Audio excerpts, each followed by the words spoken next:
안녕하세요. 네, 오늘 꽃이 너무 아름답죠?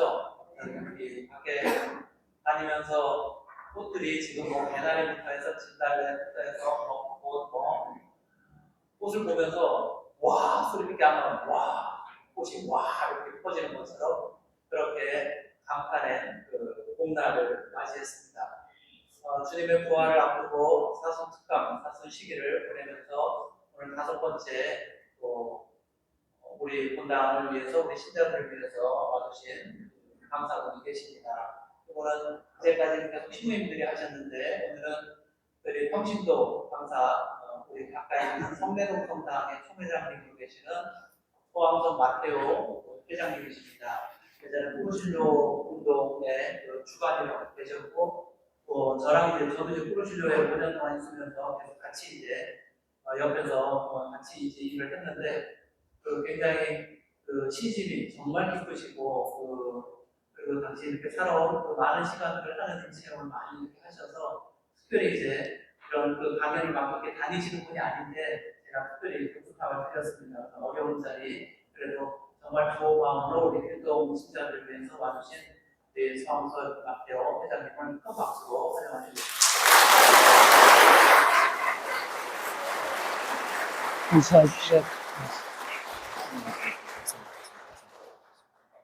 참 예수님, 안녕하십니까? 오늘 이 자리에 함께 해주신 모든 분들에게 하느님의 사랑과 은총이 충만하시기를 빕니다. 오늘은 사순 제4주일 금요일입니다. 피곤하시고 좀 쉬시고 싶은 마음이 계실 텐데도 불구하고 오늘 이 자리에 함께 해주심에 감사를 드리고 하느님께 찬미와 영광을 드립니다. 방금 소개받은 서왕성 마테오입니다. 인사드립니다.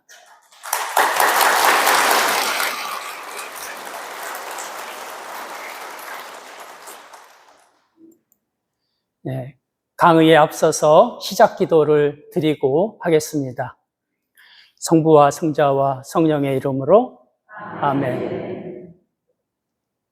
참으로 좋으신 주님, 저희 마음을 주님의 믿음으로 채워주시고 저희의 나날들을 선행으로 채워주소서. 저희 입술에는 주님의 진리를, 저희의 행동 하나하나에는 주님의 지혜를 실어주소서. 마음의 폭풍우를 만날 때, 혼란이 제 영혼을 삼키려 할 때, 폭풍우와 혼란을 가라앉힐 수 있도록 주님께서 저의 손을 잡아주소서. 주님이 주시는 빛으로 어둠을 이기게 하시고 성령으로 충만하여 성장할 수 있도록 저희에게 힘과 용기를 주시고 축복해 주소서. 이 모든 말씀 우리 주 예수 그리스도를 통하여 기도드립니다. 아멘. 성부와 성자와 성령의 이름으로 아멘.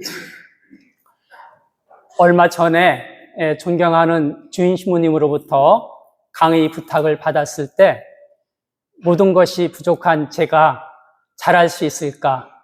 그리고 신부님께 누를 끼치는 일은 아닌가 해서 잠깐 망설였습니다.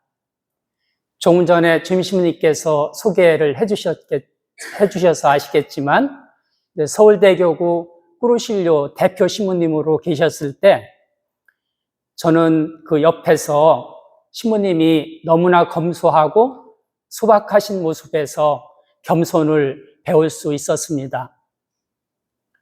저희 마음속에 오래 남는 훌륭한 강의 내용과 좋은 강론 말씀은 제 삶에 힘과 용기를 주셨고 제가 힘들고 고통 중에 있을 때 딛고 일어설 수 있는 영적인 양식을 주셨기에 감사한 마음으로 그냥 예 하고 대답을 드렸습니다.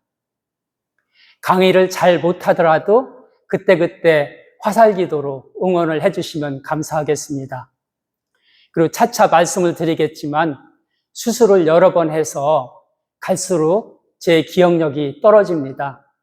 그래서 강의 내용을 이제 노트북에 담아왔더니 이 노트북이 또 마치 이제 말씀을 부려서 잠깐 시간을 지체했습니다. 어떤 노트북을 보고 말씀을 드리게 됨을 양해해 주시면 감사하겠습니다. 강의를 준비하면서 어떤 내용을 말씀드릴까 묵상을 했습니다. 여러분과 같은 평신도로서 어렵고 힘들었을 때 있었던 일들을 나누면 좋겠다는 생각을 하였습니다. 청소년, 청년기를 지나서 그리고 결혼하고 사회생활을 하면서 그리고 제가 교통사고를 당하고 고통 속에서 지금에 이르기까지 살아온 여정을 그냥 있는 그대로 더하지도 빼지도 않고 말씀을 드리는 것이 오늘 강의를 하는 그런 것이 좋겠다 하는 생각이 들어서 오늘 주제를 고통 속에서 만난 하느님으로 하였습니다. 어렵고 힘들 때마다 고통 속에서 주시는 주님의 은총은 영적으로 눈이 멀었던 저의 눈을 뜨게 하여 주셨습니다. 기가 먹어 잘 들을 수 없었던 저를 잘 들을 수 있게 하여 주셨으며 죽음에서 저를 견뎌내어 정상인과 같이 다시 살려주셨고 보잘것없는 저희 신앙에 뜨거운 불을 지펴주셨습니다. 제가 태어난 곳은 여러분들 다 아실 겁니다. 해미성지 가보셨지요? 해미성지에서 가까운 시골 마을에서 태어났습니다. 오대조 할아버지 때부터 내려오는 국여 집안이라 유아 세례를 받았고 20리길을 걸어서 매주 성당에 다녔습니다. 초등학교 5학년 때부터 빨간 복사옷을 입고 복사를 서는 것이 너무 좋았습니다. 그렇게 어려서부터 하느님은 늘 저희 곁에 저와 함께 계셔 왔습니다. 시골에서 인문계 고등학교를 졸업하였지만 집안이 넉넉하지 못해서 대학을 갈 수가 없었습니다. 그래도 다른 친구들처럼 어디든 한번 시험을 보고 싶었습니다. 서울에 올라와서 서울 교대를 보았는데 낙방을 합니다. 다시 한번 도전하고 싶어서 재수를 하였는데 두 번째 또 떨어집니다. 공장에 들어가려고 영등포 지역을 돌아보고 또 다른 몇몇 회사도 가보았지만 제 자신이 들어가서 일을 할 만한 곳은 없었습니다. 밤에 잘 때는 시골에 계신 어머니가 보고 싶었습니다. 어려웠지만 옹기종기 모여서 살아온 동생들이 보고 싶었습니다. 그때 찾아간 곳이 바로 절두산 성당입니다. 선종하신 오기선 요셉 신부님이 반갑게 저를 맞아주셨습니다. 성당 밖으로 나와서 김대건 안드리아 신부님의 동상 앞에 앉아서 조용히 지난 제 삶의 여정을 돌아보았습니다.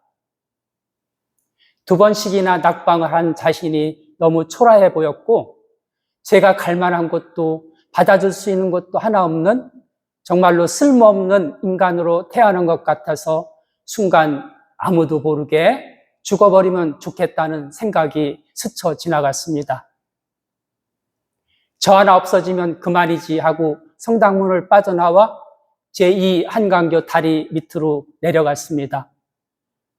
그래, 강물 속에 빠져 죽으면 아무도 모르겠지. 삶에 대한 아무런 미련도 없이 강 한가운데로 걸어 들어갔습니다. 한겨울이라 강물이 꽁꽁 얼어붙었지만 한강 한가운데는 그래도 얼음이 얼지는 않았겠지. 그래, 그냥 빠지면 죽자. 얼마쯤 걸어가서 한강의 중간쯤 갔을 때 얼음 위로 종이 상자가 뾰족이 튀어나와서 무심코 이렇게 발로 툭 찼습니다. 박스가 찢어지면서 무엇인가 떼구르로 굴러 나왔습니다. 총알이었습니다. 순간 섬찟했습니다. 몇 개를 주워들고 주위를 살펴보았습니다. 그때만 해도 한강변에 철조망이 있고 헌병이 초소를 이렇게 거기에 보초를 섰습니다. 초소에 가서 신고를 했더니 제 이름을 적고 연락처를 알려주라고 하는데 제가 전화가 없잖아요. 다음날 아침에 절두산 성당에서 만나기로 약속을 했습니다. 그럼 다음날 아침까지 자살하려고 하는 건 어떻게 해요? 밀어놔야죠. 자살하려고 했던 마음은 내일 아침까지 일단은 잠시 미뤘습니다. 다음날 헌병대에 와서 데리고 간 곳이 바로 태계로 상가에 있는 수도경비사령부였습니다. 대기실에서 기다리고 있는데 잘생긴 건장한 군인이 한 분 나왔습니다. 처음으로 보는 별 하나를 단 수도경비사령관이었습니다. 저와 악수를 하면서 하는 말이 신고를 해줘서 고맙다고, 감사하다고, 그리고 신문에 내겠다고 같이 사진도 찍고요. 끝나고 나오는데 봉투 하나를 저한테 주었습니다. 이 봉투에 들어있는 5,000원이 저의 삶의 전환점이 됩니다. 사령부에서 나와서 마침 그 청계천 이가에 화공약품 회사에서 일하고 있는 그런 친구가 생각이 났습니다. 시골에서 저와 같이 중학교를 다녔는데 그 친구는 집안이 더 저보다 가난해서 일찍 생활에 이렇게 뛰어든 친구인데요. 커피 한 잔을 마시면서 서로 안부를 묻고 그동안의 이야기를 했더니 아무 말도 하지 않고 저를 데리고 안암동 가는 버스를 탔습니다. 조금 전에 받은 5,000원으로 입학원서를 샀고 시험을 보았습니다. 어떻게 되었을까요? 합격을 하였습니다. 합격했다는 자체로 이제 대학에 대해서는 아무런 미련이 없었습니다. 아쉬움도 없었습니다. 그리고 열심히 살아가는 친구의 삶을 보면서 자살하려고 했던 제가 얼마나 바보 같았었는지 알게 되었고, 자살하려고 했던 마음도 일단은 접고 시골집으로 내려갑니다. 어머니에게만 합격 소식을 말씀을 드리고 등록을 하지 못할 것이 뻔하니까 아예 잊어버렸습니다. 그런데 내일 등록 마감일입니다. 오늘 저녁에 아버지가 저를 부르셨습니다. 입학금 12만 8천 원. 그때 소 한 마리 값이 10만 원이 안 되었을 때입니다. 아버지께서 저에게 올라가서 너 스스로 숙식을 해결하고 계속 벌어서 다닐 수 있으면 입학을 하고, 그렇지 못하면 이 돈으로 방을 얻고 공장에 들어가서 기술을 배워라. 아버지가 저에게 주신 마지막 돈입니다. 제가 어떻게 했을까요? 대학에 입학을 하였습니다. 입학 후에 정착한 곳이 바로 자살하려고 했던 절두산 성당 근처입니다. 주일날 미사 첨례를 하고 성당문을 나오는데 수녀님께서 저를 부르셨습니다. 그때는 대학 배지를 또 가슴에 달고 이렇게 다닐 때인데 아마 그 배지를 보고 쉽게 저를 발견하신 것 같습니다. 왜 부르셨을까요? 주일학교 교사로 봉사를 해주면 좋겠다고 말씀하셨습니다. 그래서 제 어려운 생활을 말씀드렸습니다. 그러니까 수녀님과 주임신부님께서 많은 편의를 제공해 주셨고 학생들까지 모아주셨습니다. 모이는 돈으로 사글세를 내고 학비를 모으면서 조금씩 형편이 나아지기 시작하였습니다. 제일 중요한 것은 오기선 신부님의 잔잔한 미소와 힘이 있는 강론 말씀은 제가 일주일을 살아가는데 제일 큰 영적 양식이 되었고 신앙의 끈을 놓지 않게 하였습니다. 수업이 끝나고 집에 오면 꺼진 연탄불을 살리고 솥에 쌀을 씻어서 올립니다. 그리고 그 사이에 중학생들 과외를 시작합니다. 빨리 끝내고 밥을 먹어야지 그렇게 생각을 하고 있는데 중학생들이 끝나기도 전에 고등학교 1학년 학생들이 문 밖에 기다리고 있습니다. 밥을 먹을 시간도 없이 두 번째 공부가 끝나면 제일 힘이 든 고3 학생들이 또 기다리고 있습니다. 수학 1, 2 정석을 풀다 보면 어느새 밤 12시가 넘습니다. 학생들이 모두 간 다음에 온몸이 쑤시듯 피곤이 겹쳐서 잠시 방바닥에 눕습니다. 그럼 어떻게 될까요? 그대로 잠이 들어버립니다. 일어나려고 해도 일어날 힘이 없습니다. 그렇게 새벽을 맞습니다. 새벽에 일어나서 배가 고파가지고 부엌으로 가서 보면 쌀이 어떻게 됐어요? 다 타서 검둥이가 됐습니다. 연탄불도 중간에 갈아주었어야 되는데 갈아주지 못하니까 방은 어떻게 됐어요? 얼음장이 됐지요. 제가 이때 일어설 수 있었던 큰 힘은 바로 주님께서 십자가를 지고 갈바리아 산으로 오르시면서 3번이나 넘어져 십자가에 짓누르신 채 신음하시는 모습과 매를 맞으시면서 다시 또 어렵게 일어나시는 모습을 묵상할 때마다 제가 일어설 수 있는 힘을 주셨습니다. 저에게 힘을 주었던 시를 하나 낭독해 드리겠습니다.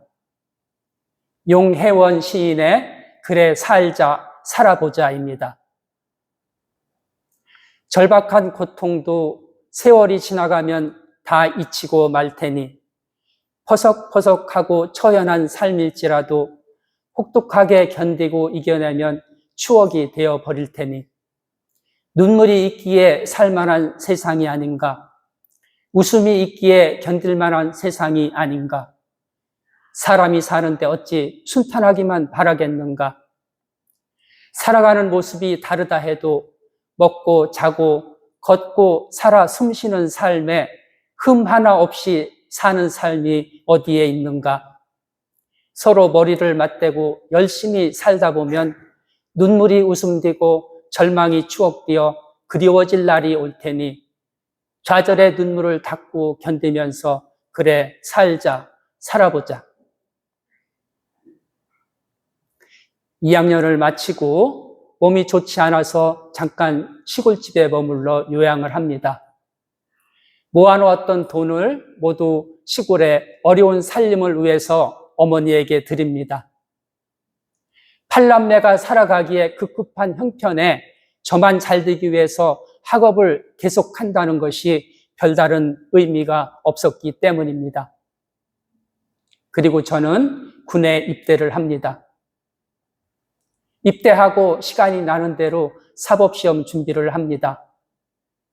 법대를 나와도 100% 안 되는 시험을 준비한다는 것은 무리였지만 고시원에 있으면서 하루 잠을 3, 4시간 자고 책에 매달리다 보니 아침에 세수를 할 때는 코피가 한 움큼씩 쏟아졌습니다.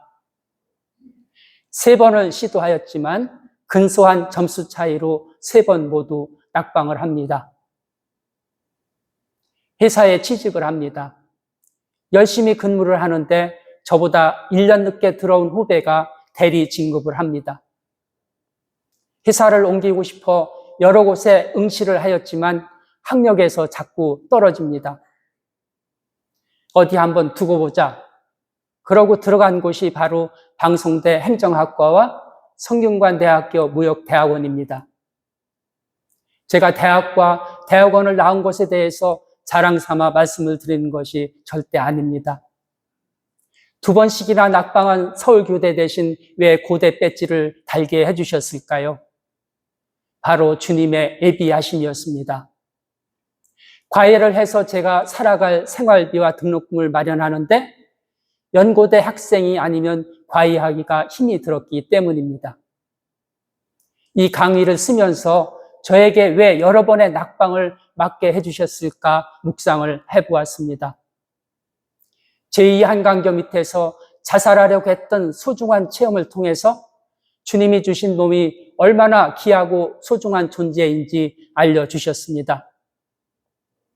계속해서 배우고 싶었기에 대학원까지 진학을 한 것이 전화위복이 되어서 지금의 무역회사 운영을 할 수 있는 필요한 교육을 받을 수 있었고 많은 동생들의 뒷바라지를 할 수 있게 해주셨습니다. 결혼해서 얼마 되지 않아 아버지가 주님 품으로 가셨기에 홀로 되신 어머니와 팔남매 장남으로 살아가야 할 어려움만이 저에게 유산으로 남겨졌습니다. 시골에 조금 있던 전답은 팔아서 아버지 병원비로 썼기에 동생들의 뒷바라지가 제일 큰 부담으로 다가왔습니다. 제가 중심을 잡지 못하고 방황하는 시간이 늘어났고 주일 미사도 아무 생각 없이 습관적으로 참여하였습니다. 잘 먹지도 못하는 술을 한 모금 한 모금 먹기 시작하였고 점점 집으로 귀가하는 시간이 늦어졌습니다. 어느 날 새벽 3시가 되어서 집으로 왔을 때 어머니 방 문틈으로 새어나오는 불빛을 보았습니다. 혹시 불을 끄지 않고 주무시나 살금살금 다가가서 방문을 살짝 열어보았습니다. 성모님 앞에 촛불을 켜놓고 기도를 하고 계신 모습이 보였습니다. 얼어붙은 듯 그 자리에 꼼짝할 수가 없었습니다. 지방으로 와서 책장에 꽂아놓았던 성경을 펴보았습니다. 요한묵시록 3장 15절에서 16절의 말씀이 저에게 들어왔습니다. 나는 내가 한 일을 잘 알고 있다. 너는 차지도 않고 뜨겁지도 않다. 네가 차라리 뜨겁든지 차다면 얼마나 좋겠느냐.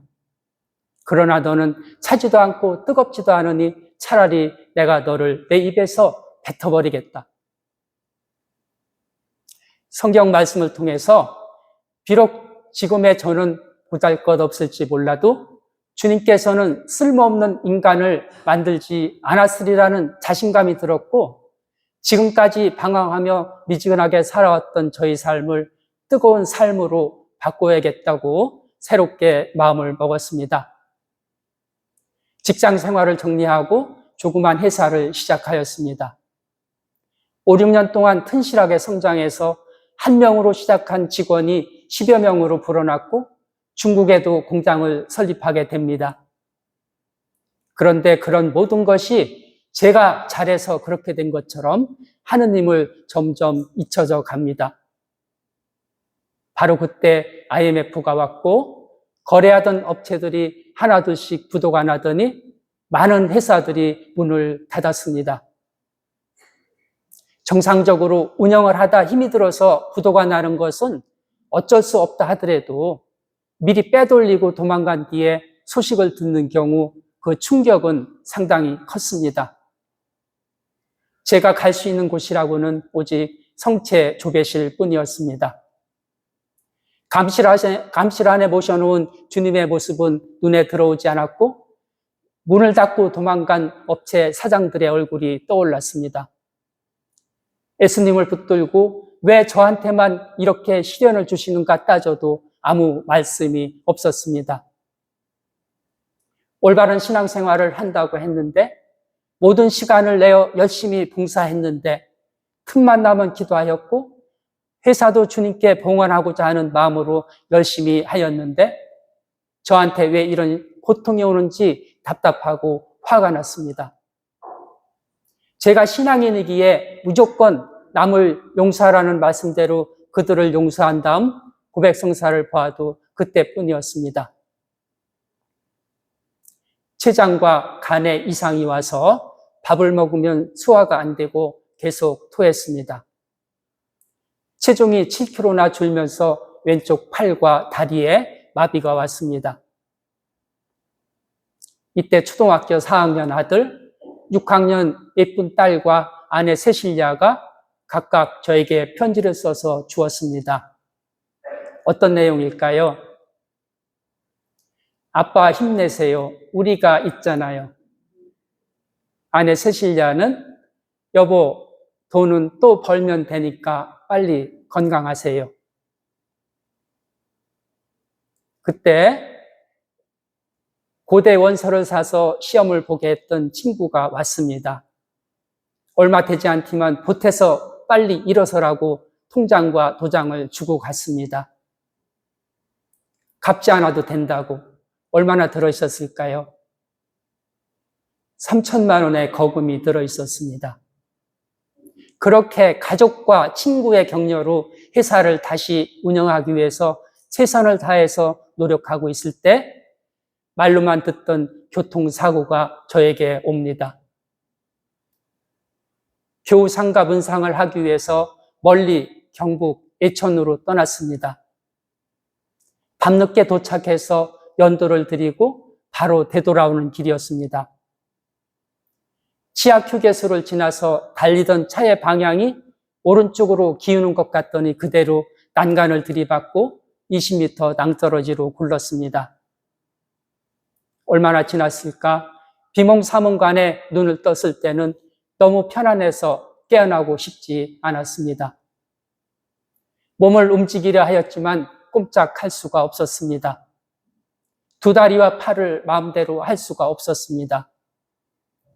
머리에서부터 발끝까지 얼마나 다쳤는지도 모를 정도로 흙범벅에 피범벅으로 제 모습을 찾아볼 수가 없었습니다. 연도에 같이 갔던 일행 8명 중에서 5분이 바로 그 자리에서 돌아가셨습니다. 저를 포함한 살아있는 3사람도 한 분은 바로 다리를 절단하였고 원장 수녀님은 중태라서 2주를 넘기기 힘들다는 말을 들었을 때 어떻게 이럴 수가 있나 기가 막혀 말을 할 수가 없었습니다.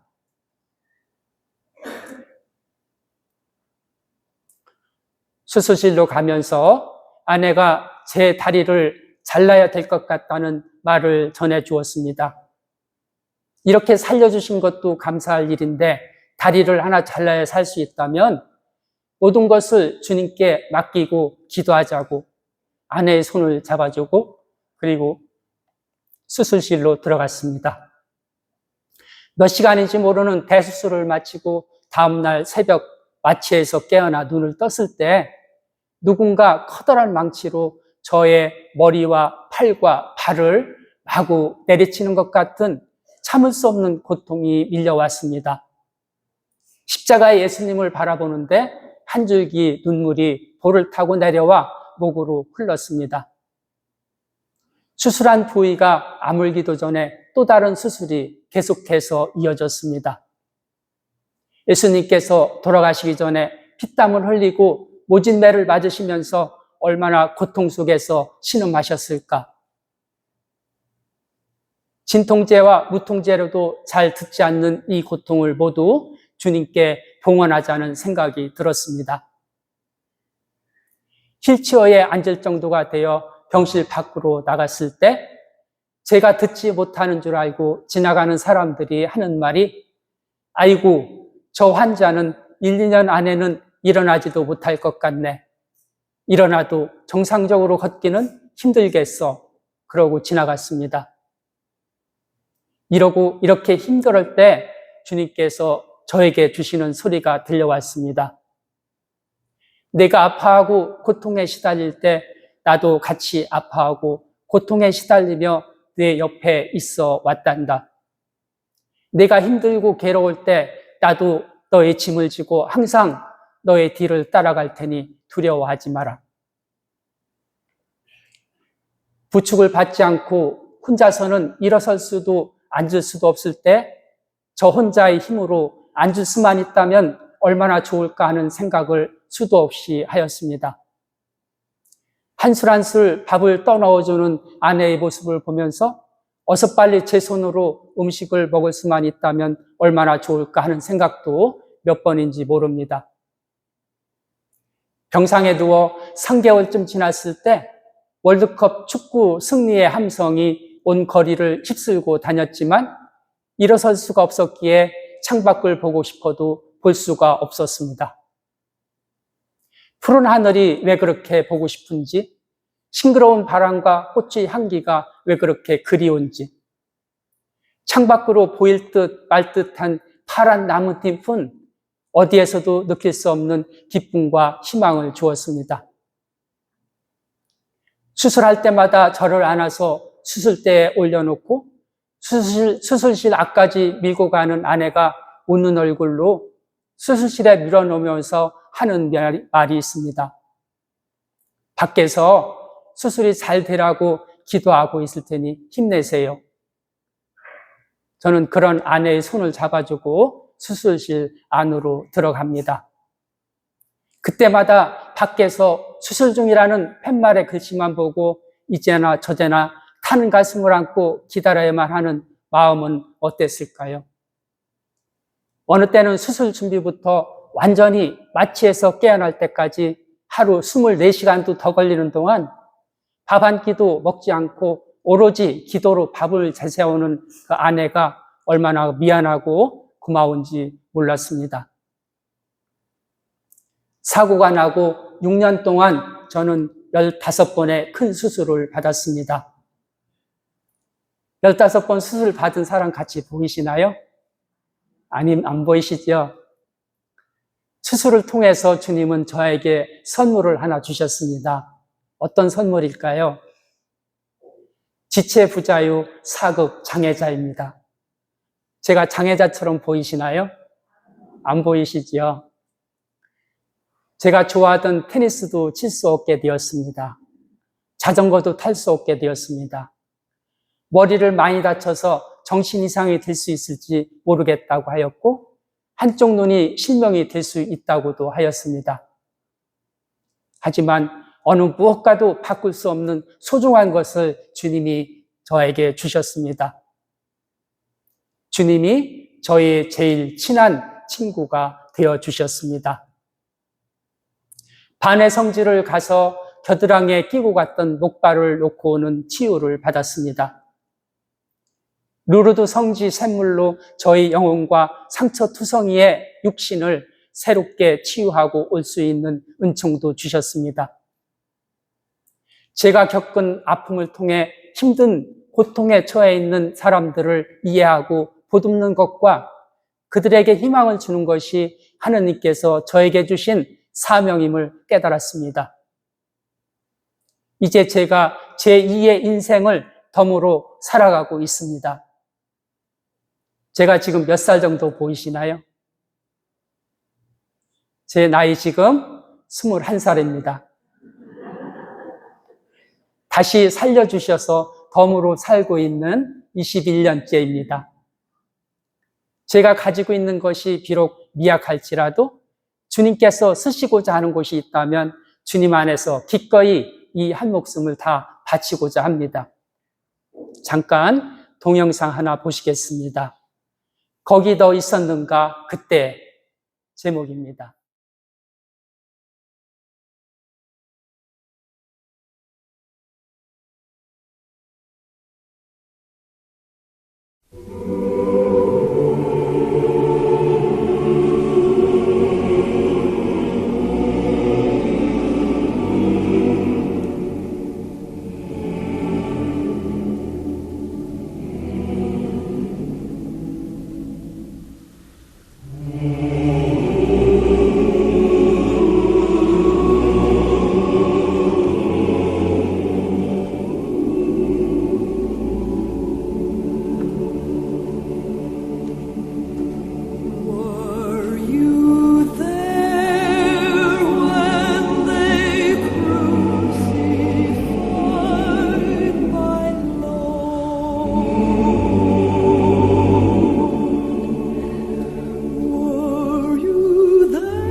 잘 보셨습니까? 이제 저의 교통사고로 났던 상처들을 어떻게 치유했고 또 어떤 기도 생활로 주님과 함께 했는지 말씀을 드릴까 합니다. 우리가 살아가다 보면 많은 병으로 고통을 받고 살아갑니다. 몸이 아파서 아픈 몸을 치유하는 과정에서 마음의 고통을 받기도 하고 신앙생활을 하면서 영적으로 받는 아픈 고통도 있습니다. 또한 치유의 과정에서 마음의 고통으로 우울증이나 후유증으로 고통 중에 있는 분들도 계시리라 생각이 됩니다. 매일 드리는 기도는 물론이고 묵주기도와 십자가의 길 기도까지 열심히 바치는데 이만큼 기도하면 기도 생활 열심히 하는 것이 아니냐고 반문하실 수도 있습니다.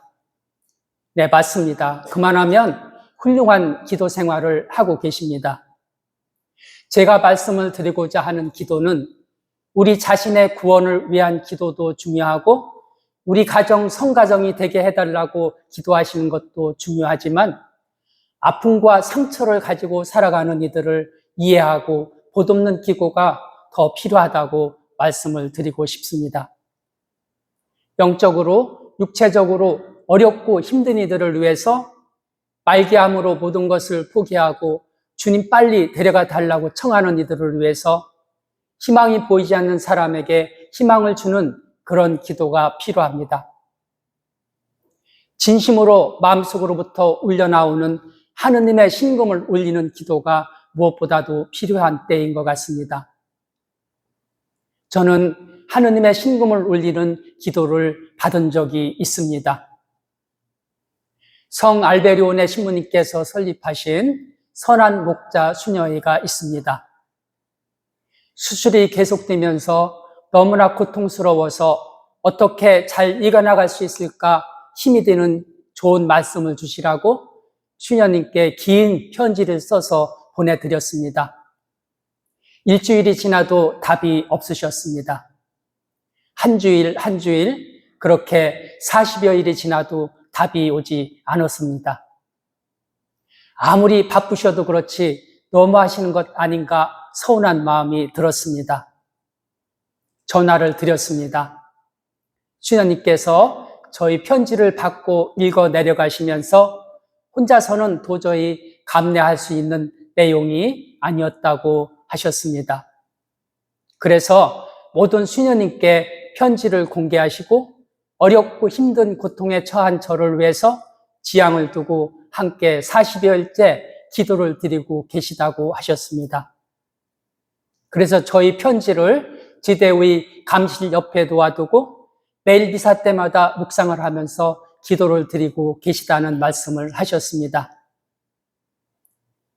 말씀을 듣는 순간 서운했던 마음이 싹 없어지면서 아니 제 편지를 놓고 하루 이틀도 아닌 40여일째 기도를 드리고 계시단 말인가.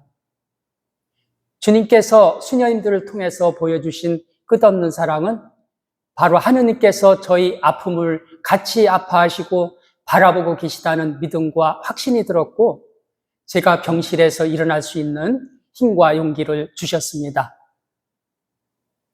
혹시 귀가 아프거나 잘 안 들리시는 분이 계시는지요? 저는 이쪽 왼쪽 귀를 3번 수술했습니다. 첫 번째 수술을 해서 40% 청력을 잃었고요. 3번째 수술을 해서 청력을 전부 다 잃었습니다. 기도 중에 묵상을 하면서 주님께서 왜 제 한쪽 귀가 들리지 않게 하셨는지 따지고 싶었습니다. 한쪽 귀가 안 들리니 듣지 않아도 될 말은 걸러서 들으면 좋겠다는 그런 주님의 선물인 것 같았습니다. 그런 때는 사도 바오로가 평생 가지고 살았던 몸 안의 가시를 생각하며 기도를 드립니다. 그를 통해서 귀가 잘 안 들리는 농아들은 얼마나 불편하고 답답할까 이해할 수 있는 묵상을 할 수 있었고 스스로 기도하는 방법을 알려주셨습니다. 두 손을 가슴에 대고 주님께 기도를 드립니다. 마테오 한쪽 귀가 안 들린다고 해서 큰일이야 있겠어?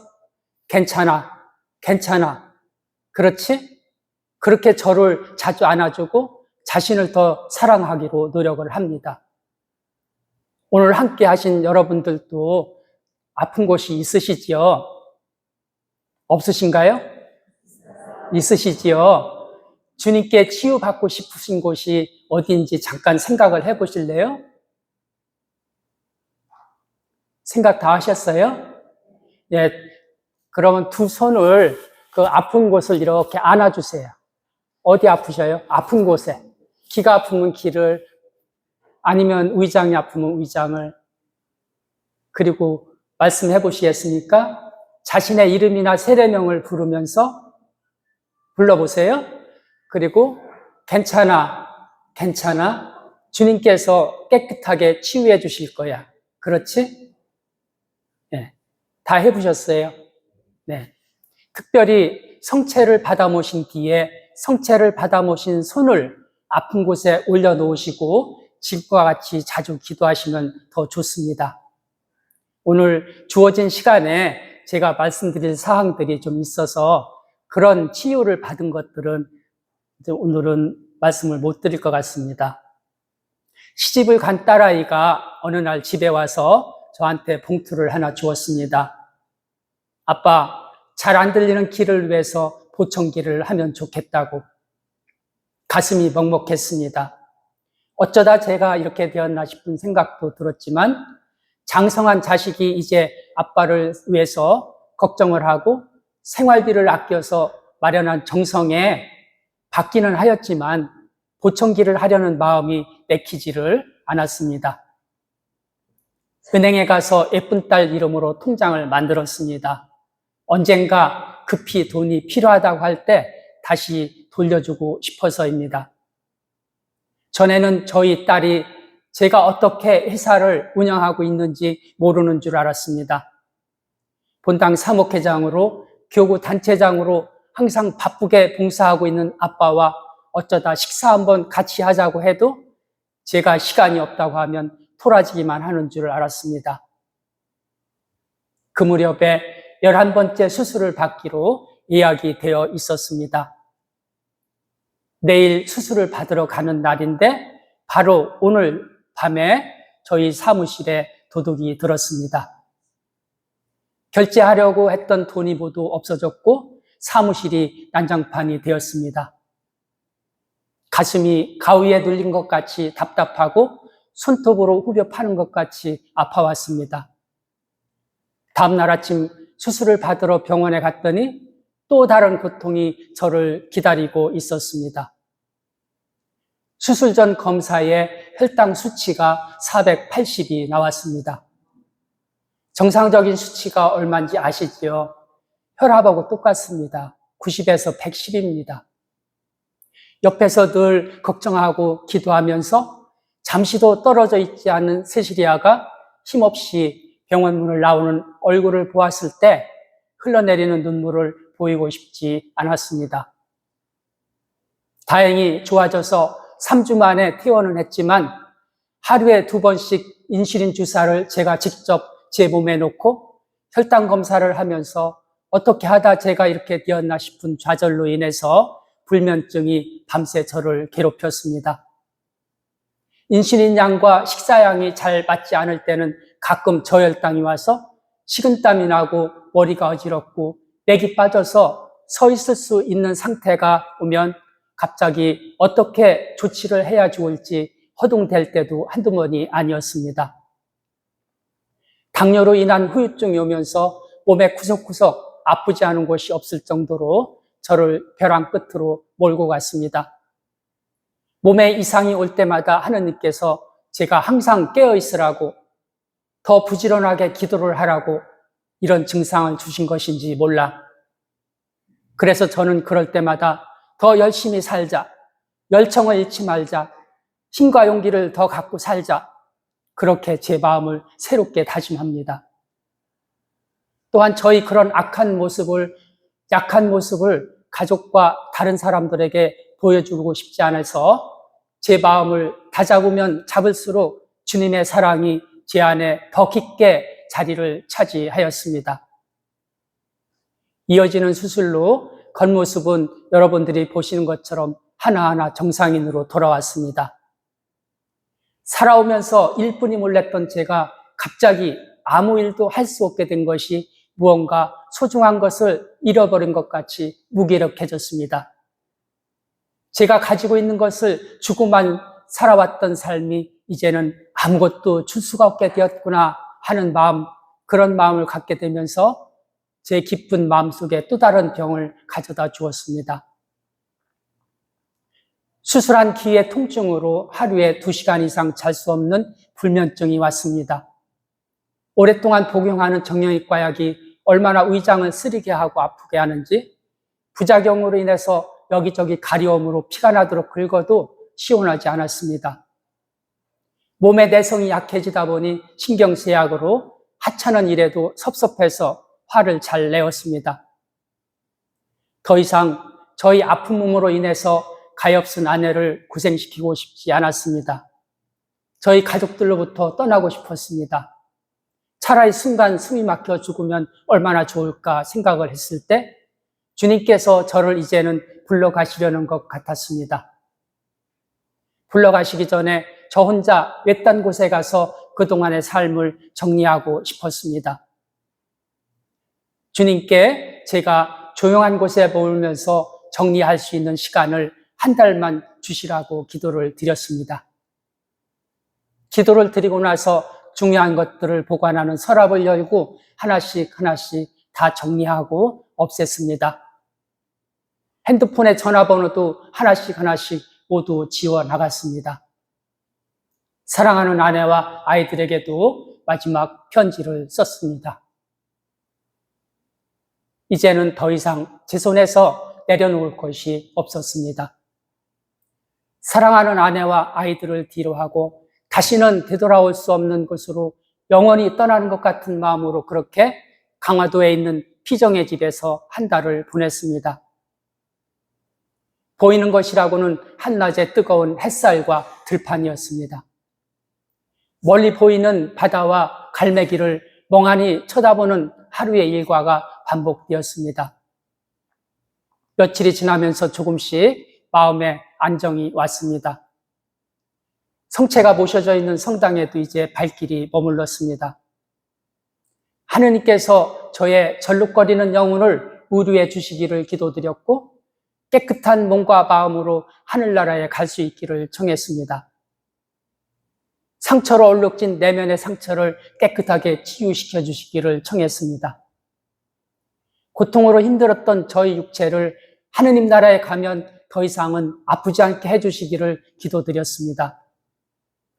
어떠한 고난과 어려움이 온다고 할지라도 주님을 뛰어넘을 수 없는 은총을 청하면서 저희 아이들과 어렵게 살아온 삶을 생각하였습니다. 비록 제대로 걷지 못하고 한쪽 눈이 안 보이는 불구가 된다 하더라도 당신 없이는 하루도 못 산다고 했던 아내의 말이 새삼스럽게 떠올랐습니다.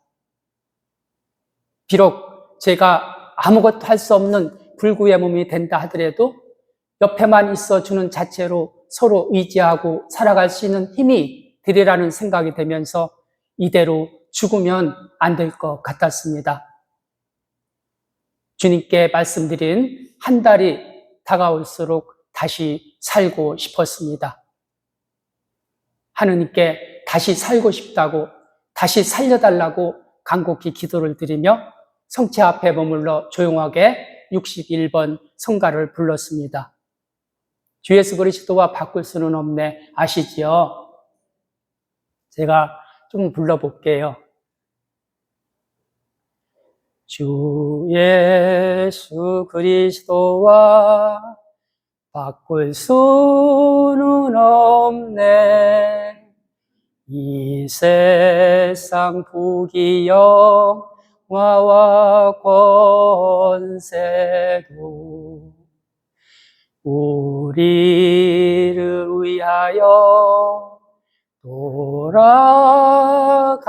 돌아가신 예수의 그 없이 사랑이여 세상 즐거움 다 버리고 세상 명예도 버렸네. 주 예수 그리스도와 바꿀 수는 없네. 세상 어떤 것과도.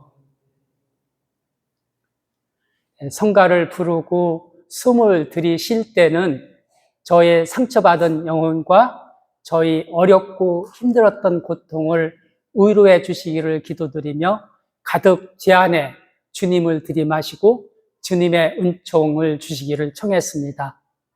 그 숨을 내쉴 때는 제 안에 있는 힘들고 어렵고 고통스러운 모든 것들을 치유시켜 주시기를 청하면서 길게 후하고 내쉬었습니다. 그렇게 하기를 여러 번 머리에서 발끝까지 있는 것 모두를 입 밖으로 토해내고 싶었습니다. 헛구역질이 나면서 저절로 신음소리가 튀어나오고 차츰차츰 제 몸이 편안해져 갔습니다. 강화도에 한 달 정도 있으면서 주님은 저를 그렇게 치유시켜 주셨고 다시 살려주셨고 가족들 품으로 돌아올 수 있게 하여 주셨습니다. 가족들 품으로 돌아온 뒤로 다시 또 수술이 반복되었습니다. 어느 날 주치의가 와서 왼쪽 눈이 실명될 수 있다고 하고 나갔습니다. 주님께 기도를 드렸습니다. 실명이 되기 전에 주님, 제가 무엇을 하면 좋을까요? 여러분은 한쪽 눈이 실명될 것이라는 말을 들으면 어떠실 것 같습니까? 청각과 시각을 잃은 헬렌 켈러의 사흘만 볼 수 있다면이 생각났습니다.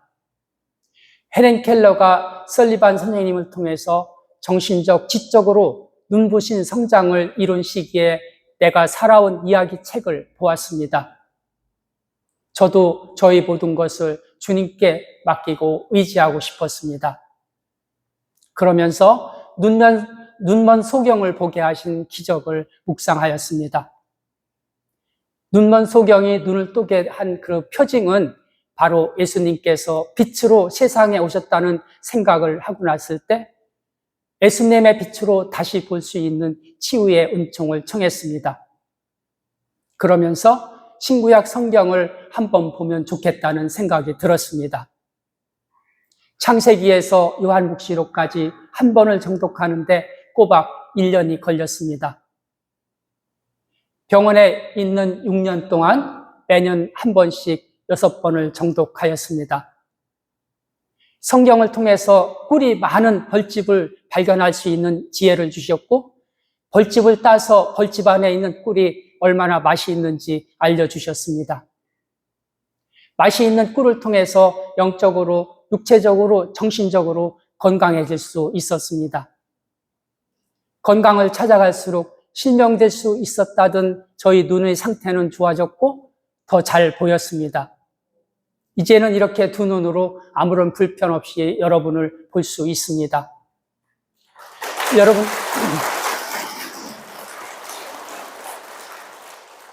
여러분들이 기도를 하실 때 하느님께서 바로 들어주시는 경우도 있고 들어주시지 않을 때도 많이 있으시지요.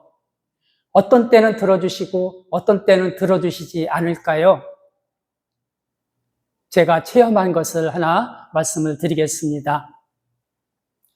수술 전에 수술실로 들어가면서 제 아내가 한 얘기가 있지요. 당신 다리를 잘라야 살 수 있을 것 같다는 얘기 아까 말씀드렸었지요. 수술을 하고 나왔는데 잘라야 살 수 있다는 다리는 붙어 있었습니다.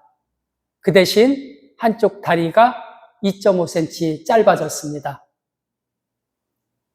저는 매년 치유피정에 참석하는데 마지막 치유미사와 안수 때 다리가 짧은 사람은 앞으로 나오라고 했습니다.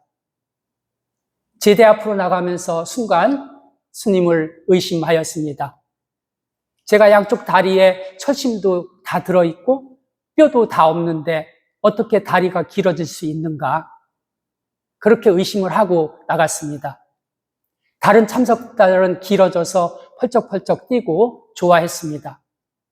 신부님과 봉사자와 참가자들이 저를 위해서 기도를 드렸습니다. 하지만 제 다리는 그대로 변화가 없었습니다. 제가 될 수 없을 것이라고 의심을 하였기에 당연히 치유가 안 될 수밖에 없었겠지요. 다음에 또 나갈 때는 제 마음이 조금 풀어져서 반반이었습니다. 무슨 말씀이냐면 주님이 하시는 일이니까 치유가 될 수도 있겠지. 안 되면 말고. 그러니까 다시 말씀을 드려서 50대 50의 믿음이었습니다. 어떻게 되었을까요? 마찬가지로 제 다리는 변화가 없었습니다. 2년 전에 이제 3번째 피정을 참가하면서 2번 동안 제가 다리가 안 길어졌으니까 제 얼굴이 다 알려졌잖아요. 3번째도 안 되면 어떻게 해요? 이제 그 피정에 못 가는 거죠. 가기 전부터 한 달 전에 평일 미사 참여를 해서 성체를 모시고 치유가 되었으면 좋겠다고 간절한 기도를 드렸습니다. 그때 묵상이 뭐가 됐었냐면 베티아타라고 불리는 못에 38해 동안 앓는 환자 기억하시죠? 예, 예수님이 누군지 알지 못하였고 그 환자는 오로지 그 베티아타 못에 물이 출렁거릴 때 누군가 물속에 넣어줄 사람이 없다는 핑계만 했습니다. 그런데 그 환자와 제가 무엇이 다를 바가 있는가? 그런데 저는 그 환자와 같이 예수님을 모르는 사람이 아니잖아요. 그런데도 불구하고 믿음이 없었다는 것이 얼마나 주님께 죄송한 일인지 마음속 깊이 해결을 하고 뉘우쳤습니다. 예수님은 당신이 먼저 다가가서 환자에게 건강하고 싶으냐 하시고 치유를 시켜주시는 자비로운 분인데 말입니다. 전능하신 주님이시기에 주님께서 하시고자만 하시면 저희 짧은 다리 하나 길어지는 것이 그렇게 어려운 일은 아니지 않는가. 지난 2번에 걸쳐 주님을 의심한 제 자신을 진심으로 뉘우치며 하느님께 죄송한 마음으로 고백의 성사를 보았습니다. 결과는 어떻게 되었을까요? 정상적으로 걸어 다닐 수 있도록 2 다리가 길어졌습니다. 똑같아졌습니다. 그동안에는 이 오른쪽이 짧았는데요. 오른쪽에 장애인 구두 아시죠? 2.5cm가 길게 뒤축을 길게 해서 그렇게 신고 다녔었는데 장애인 구두를 버리고 새로 구두를 샀습니다. 그런데요, 제 마음을 알 수가 없는 거예요. 길어졌다고 하는데 정말 길어졌나? 그래서 어디로 갔어요? 제가 수술을 했던 경희대 병원으로 다시 갔습니다. 엑스레이를 다시 찍었어요. 사진에 같아졌다는 의사의 말을 듣고서야 정말로 길어졌구나 하고 주님을 믿을 수 있게 되었습니다. 저희 마음이 그런 것 같아요. 여러분들은 안 그러시죠? 네.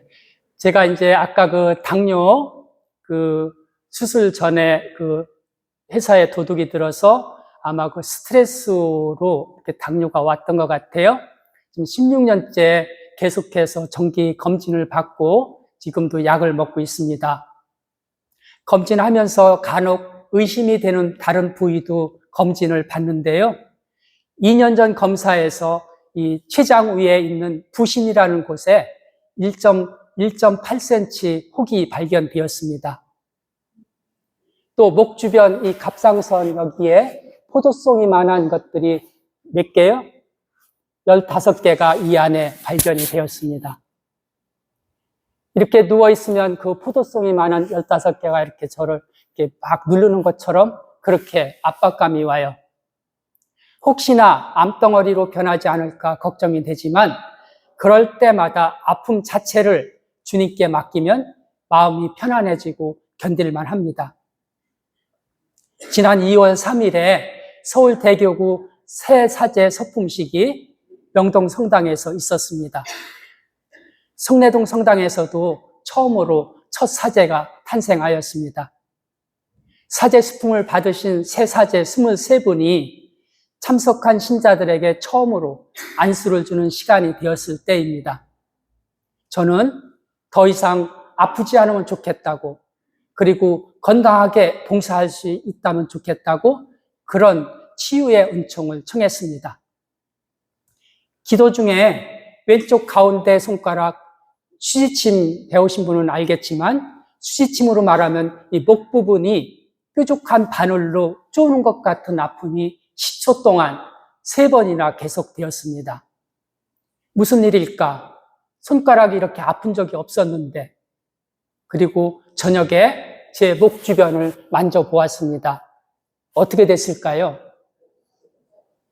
포도송이 15개가 모두 없어졌습니다. 어디로 갔을까? 신부님들 안수를 통해서 저에게 치유의 은총을 내려주셨구나. 포도송이가 없어진 은총에 진심으로 감사드리며 이를 통해서 아프고 힘든 이들과 병고로 투병하는 이들을 위해서 기도하라는 주님의 말씀으로 받아들이고 기도하고 있습니다. 노래 한 곡 듣고 잠깐 좀 이따가 이제 마지막 마무리를 하겠습니다.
잘 들으셨습니까? 네. 마지막으로 제가 봉사 생활을 통해서 하느님을 만난 이야기 조금만 하고 마치겠습니다. 주일을 어떻게 지내는 것이 거룩하고 뜻있게 보내는 시간인지, 사목회장으로 봉사를 어떻게 하여야 주님 보시기에 합당한지, 주님의 마음에 들도록 좋고 순수하고 항구하게 올바른 의도로 실행하는 것인지를 늘 성체 안에 계신 하느님께 말씀을 드립니다. 저는 지금 자랑이 아니고요, 잘 못해서요, 13년째 본당 사목회장으로 봉사를 하고 있습니다. 주임 신부님으로부터 사목회장으로 처음 부르심을 받았을 때 한참 회사 일에 매달려서 주야 없이 일에 여념이 없었고, 교통사고로 다친 곳에 수술도 몇 번을 더 해야 할지도 모르는 때였습니다. 하지만 새로 살려주셔서 저희 모든 삶에 주님의 도구로 살아가기로 결심을 하였었고, 그래서 저희 모자라고 부족한 것들을 주님께서 채워주시라고 미사를 봉헌하면서 주님께 청을 드렸습니다. 제가 마음을 잡지 못하고 이해하고 대답도 하지 않았는데, 미사 중에 봉사직을 맡으면 해야 할 일들이 자꾸만 머리에 떠올랐습니다. 그러면서 사목회장으로 해야 할 3가지 일을 제 마음속에 주셨습니다. 첫 번째로 미사 30분 전에는 성당에 무조건 갑니다. 성당 마당에 서 있다가 걸음이 불편한 어르신들을 부축해서 계단을 오르고 엘리베이터까지 안내를 해드립니다. 두 번째는 상가가 발생하면 모든 일을 제쳐놓고 무조건 상가로 갑니다. 상주를 위로해주고 연도를 드립니다. 될 수 있으면 사무구연 단체장들 같이 동행을 합니다. 그리고 세 번째로 어려운 이웃을 도와주기 위해서 성내동 지역에 어렵고 힘든 이들을 파악했습니다. 소년, 소녀 가장과 독거노인들을 대상으로 아침에 빵을 배달하는 어떻게 하면요, 파리바게트와 뚜레쥬르에 밤 11시 이후에 방문을 해서 당일날 팔지 못한 빵을 좀 달라고 협조를 구합니다. 빵가게 사장님들이 처음에는 이상하게 생각을 했어요. 나중에는 오히려 전화를 해서 가져가라고 협조를 해주셨습니다. 빈첸시오회와 레지오 단원들이 다음날 아침 새벽 5시부터 그 소년, 소녀 가장들하고 독거노인들한테 이렇게 전해드렸습니다. 방문을 해서 보면 지하 단칸방에 벽지도 제대로 없고 장판도 오래되어 방바닥이 보이고 싱크대와 문짝들이 상한 곳이 없는 그런 곳에서 사는 분들이 많았습니다. 시설분과 위원들과 구역원들이 도움으로 벽지도 발라주고 싱크대와 문짝도 감쪽같이 수리를 하였습니다. 그런 독거노인들이 예비자 교리를 받고 시니어 대학에 입학을 하다 보니까 2, 3년 뒤에는 노인대학 어르신들이 몇 명으로 불어났어요? 160명까지 늘어났어요. 서울에서 3번째로 학생이 많은 성내동 성당이 되었어요. 그래서 저는 이런 봉사를 하면서 아무리 뛰어난 선수도 팀의 도움이 없으면 승리할 수 없듯이 힘겨운 것이 있다 하더라도 서로 격려해주고 위로를 해주면서 봉사를 한다는 것이 얼마나 큰 것인가. 그리고 역할 분담을 통해서 서로 다른 주님께서 주신 달란트를 가지고 하느님으로부터 받은 전문성을 모두 하나씩 다 발휘할 수가 있었습니다. 사무구연 구성을 보면 한 분 한 분 모두 다 소중합니다. 물론 있으나마나한 사무구연도 간혹은 있습니다. 있어도 좋고 없어도 좋은 사무구연도 간혹 있습니다. 하지만 이들을 있어도 좋고 없어도 좋고 놔두지 말고 사랑으로 감싸주고 안아주고 배려할 때 꼭 있어야 할 사무구연으로 같이 봉사할 수 있습니다. 흔히 사목회장이 되면 신부님께 잘 보이고 수녀님 비율을 맞추는 역할이 아니냐고 그렇게 물어봅니다. 골프나 맛있는 음식점을 찾아다니면서 목에 힘을 주는 역할이 아니냐고 물어봅니다.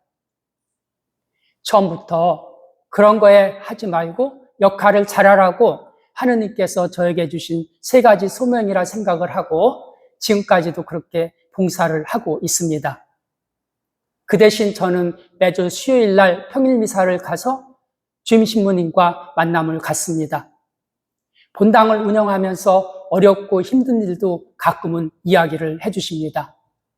그 안에서 사제다운 사제의 상을 묵상하게 됩니다.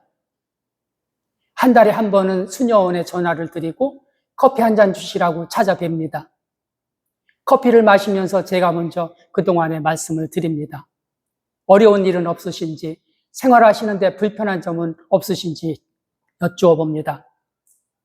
어떤 봉사든지 마찬가지이지만 사목회장이라고는 자리는 고독하고 외로운 자리일 수도 있다고, 그럴 때 말씀해 주시는 한마디 한마디가 얼마나 힘이 되고 용기가 되는지 모릅니다. 사목회장으로 봉사하면서 순탄하지만 않았던 어렵고 힘들었던 것들을 모두 봉헌드리고 제 마음을 내려놓았을 때 얼마나 편안한지 모릅니다. 그래도 아직까지 사목회장의 역할을 제가 잘 못하고 있는지 모르겠어요. 왜냐하면 임기 2년을 채우고 이제는 그만해야지 하고 마음을 먹고 있으면 또 불러서 제가 잘할 때까지 다시 하라고 말씀을 하셔요. 그래서 지금까지 이렇게 연임을 하는 것 같아요. 이제 정리하겠습니다. 저에게 주어진 책임과 맡은 일이 많을수록 겪게 되는 역경과 어려움도 많은 것은 사실입니다.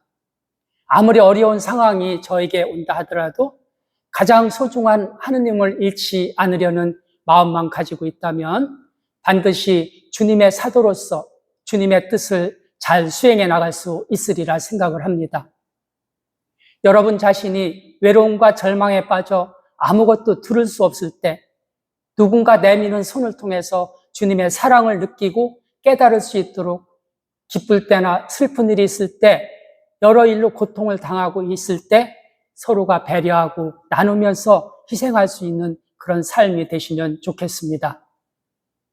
좋은 마음은 좋은 것을 가져올 수밖에 없고 나쁜 마음은 나쁜 것을 가져올 수밖에 없습니다.